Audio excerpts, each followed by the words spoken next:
So, hello everyone, once again, welcome back to my channel. My name is Navya, and in this video, I'm going to tell you about your unit number 4 from the for the third semester students, and this is basically from the theory and practice of democracy, and this is going to be the unit number 4, that is the globalization. Okay, so without wasting our time, let's start our video. So, what do you mean by globalization? As you always study in your class 12th also, where you will study about the globalization. So, it's as simple as that. That the globalization means the interconnectedness between the globe, between the nations, between the economies, and the cultures and the businesses, and the interconnected and interdependent of each one of us on each other is known as the globalization. So if we define it in a two or three language, we can say that the globalization refers to the movement of goods, services, information, and people across border, leading to increased interactions among country. So it can be driven by advancement in technology, communication and transportation. कि globalisation जो है, इसको हम लोग कैसे इसको देख सकते हैं कि भाई किस ग्लोबलाइजेशन ने क्या चीज़ें हमें दी है. What thing did globalization provide each and every individual country. तो they it provide us the technology, the communication and the transportation, whether it is of goods और इट इज़ ऑफ सर्विसेज. ठीक है, तो this is the thing that globalization give us. ठीक है, next आता है अपना कि बेनिफिट्स ऑफ ग्लोबलाइजेशन क्या है, कि ग्लोबलाइजेशन की क्या क्या बेनिफिट्स आपको देखने को मिलते हैं. तो इकोनॉमिक ग्रोथ होती है सबसे पहले, कि इकोनॉमिक अगर हम लोग ग्लोबलाइजेशन करते हैं, अपने गुड्स या सर्विसेज का एक्सचेंज करते हैं या ट्रेड करते हैं या इन्वेस्टमेंट करते हैं, जब ट्रेड और इन्वेस्टमेंट भी होती है तो इकोनॉमिक ग्रोथ अपने आप ही ऑटोमेटिकली इंक्रीज़ होती है. तो ये एक बेनिफिट है सबसे इम्पॉर्टेंट. दूसरा आता है access to resource and technology, कि कुछ ऐसी टेक्नोलॉजीज या ऐसे रिसोर्सेज हैं जो किसी एक पर्टिकुलर कंट्री ने बना लिए हैं, और अगर वो कंट्री चाहे तो वो दूसरी कंट्रीज़ को भी वो रिसोर्सेज दे सकती है. बट ये चीज़ें ऐसे नहीं होती, ये बाय दोनों साइड से होता है. ठीक है, दोनों कंट्रीज़ बाय एग्रीमेंट करके बाईलेटरल होता है दोनों साइड से, कि दोनों कंट्रीज़ अब जब अपनी अपनी कुछ जो फेमस चीज़ें हैं जो और किसी ने नहीं बनाई है बट इन दोनों के पास है, तो वो लोग अपनी चीज़ों को एक्सचेंज कर लेते हैं. तो इसको कहते हैं access to resources and technology. तो countries can access resources, technology and expertise that may not be available locally. तो कंट्रीज़ क्या करती है, उन ऐसी रिसोर्सेज या ऐसी टेक्नोलॉजी को चेंज करती है, एक्सचेंज करती है जो लोकली अवेलेबल नहीं है. थर्ड आता है आपका कल्चरल एक्सचेंज. कल्चरल एक्सचेंज का इसका सबसे अच्छा एग्जांपल आपकी 12th क्लास की बुक में भी दे रखा है. दैट जो आपके जितने भी आपके जो, जैसे कि हमारे यहाँ पे आजकल कल्चर क्या चल गया है कि ब्लू जीन्स और ऊपर कुर्ता रहता है. ठीक है, तो ये क्या बताता है कि ब्लू जीन्स प्लस में कुर्ता हमें क्या दिखाने की कोशिश कर रहा है, ये बता रहा है हमें about the tradition, about the adaptation of new culture.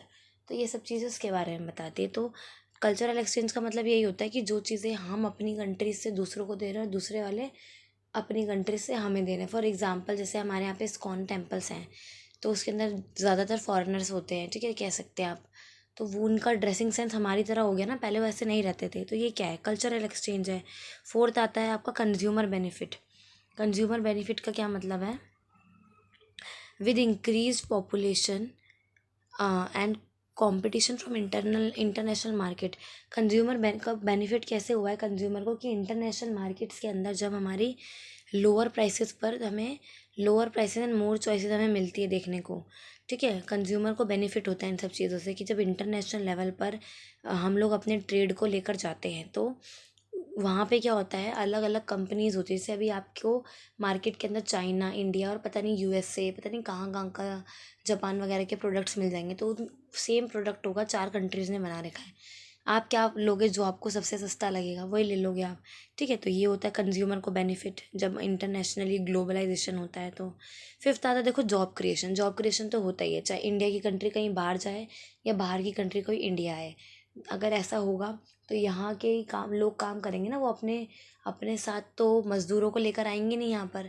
ठीक है, अब यहाँ मज़दूर कौन है, यहाँ पे हर उस व्यक्ति की बात हो रही है जो जॉब करता है या फिर कुछ ऐसी चीज़ें करता है जो प्राइवेट सेक्टर से रिलेटेड है.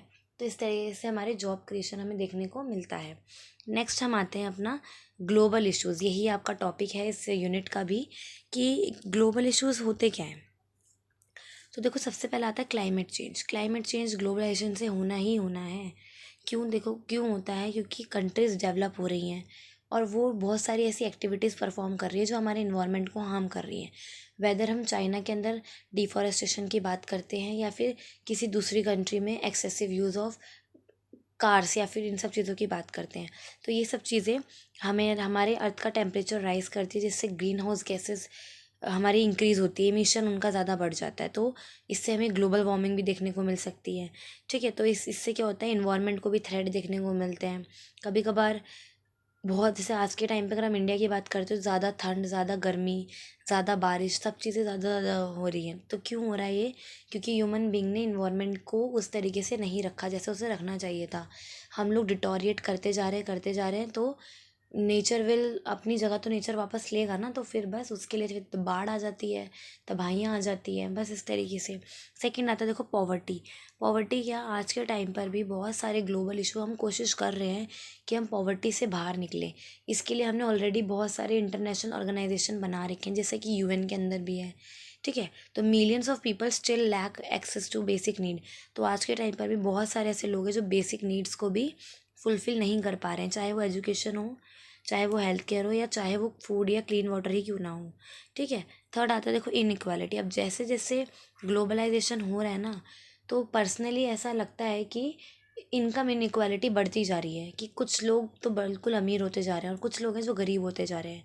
तो इसके लिए भी कुछ करना चाहिए हमें। फॉर एग्ज़ाम्पल, जो जो लोग गरीब होते जा रहे हैं, उनको अपने अंदर सुधार लानी चाहिए, उनको नई नई चीज़ें सीखनी चाहिए। बट वही है, वो सीखें कैसे?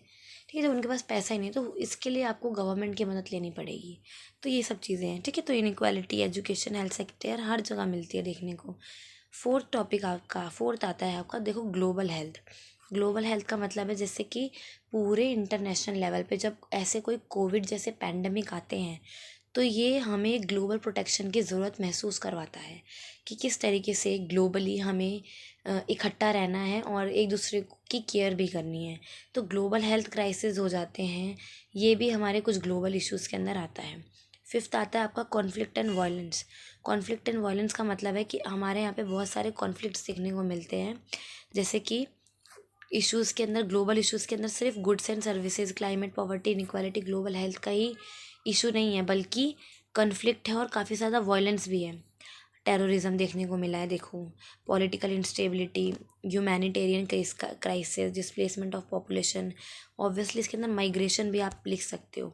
ठीक है, तो यही है आपका सिक्स्थ पॉइंट भी, कि कॉन्फ्लिक्ट और वायलेंस। देखो टेररिज्म बढ़ा है जब से ग्लोबलाइजेशन हुआ है, तो एक कंट्री से दूसरी कंट्री में सिर्फ अच्छी चीज़ों का ही व्यापार नहीं हो रहा, बल्कि पीपल्स का भी व्यापार किया जा रहा है। ठीक है, अब चाहे वो टेररिस्ट हो या फिर वो कोई अदर व्यक्ति हो, तो ये सब चीज़ें हैं। ठीक है, माइग्रेशन एंड डिस्प्लेसमेंट।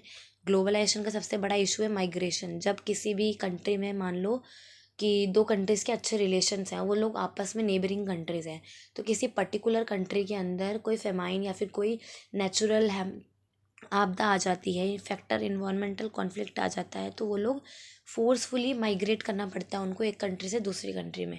बट यही माइग्रेटेड जो व्यक्ति है, जो दूसरी कंट्रीज़ में जाते हैं, वो उनके लिए एज अ वो बन जाता है, रेफ्यूजी प्रॉब्लम हो जाती है उनके लिए। तो ये भी कहीं ना कहीं ग्लोबलाइजेशन का इशू हमें देखने को मिलता है। सेवन्थ अगर हम बात करें तो सस्टेनेबिलिटी एंड रिसोर्सेज।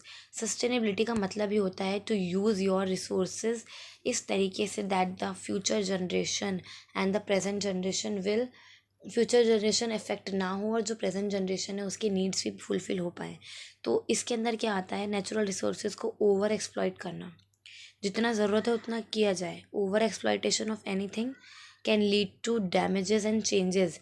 ठीक है, वेदर ये ह्यूमन बींग की बात हो, चाहे ये किसी पर्टिकुलर व्यक्ति की बात हो, समझ रहे हो। ठीक है, तो डिफॉरेस्टेशन एंड पॉपुलेशन थ्रेटन कर देता है पूरे इकोनॉमिक इकोसिस्टम को। तो ये भी हमारा ग्लोबल इशू का एक रीज़न आ जाता है। एट्थ आता है हमारा, eighth and last but not the least, मैं आपको यहीं एट्थ पे एंड कर दूंगी इसे, ग्लोबल गवर्नेंस। ग्लोबल गवर्नेंस का क्या मतलब होता है कि international organisation and agreement in addressing global issues plays an important role in tackling this challenges.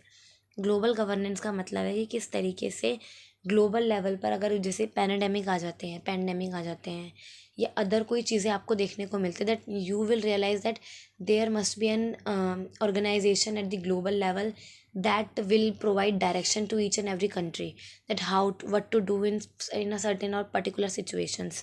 ठीक है, तो ग्लोबल गवर्नेंस हमें ये प्रोवाइड करता है, हमें इफेक्टिवनेस देता है अपने इंटरनेशनल ऑर्गेनाइजेशन पे, हमें विश्वास दिलाता है कि यस, हम लोग जब आपस में एग्रीमेंट्स करेंगे, बातचीत करेंगे, तो हम टैकल कर सकते हैं जितनी भी प्रॉब्लम मैंने अभी तक आपको ऊपर बताई. तो ये थे आपके ग्लोबलाइजेशन के कुछ issues, benefits and the meaning of that word globalisation. तो आई होप आपको ये वीडियो अच्छी लगी होगी. तब तक के लिए stay tune and yes, we will meet in our next video with another topic. Bye bye.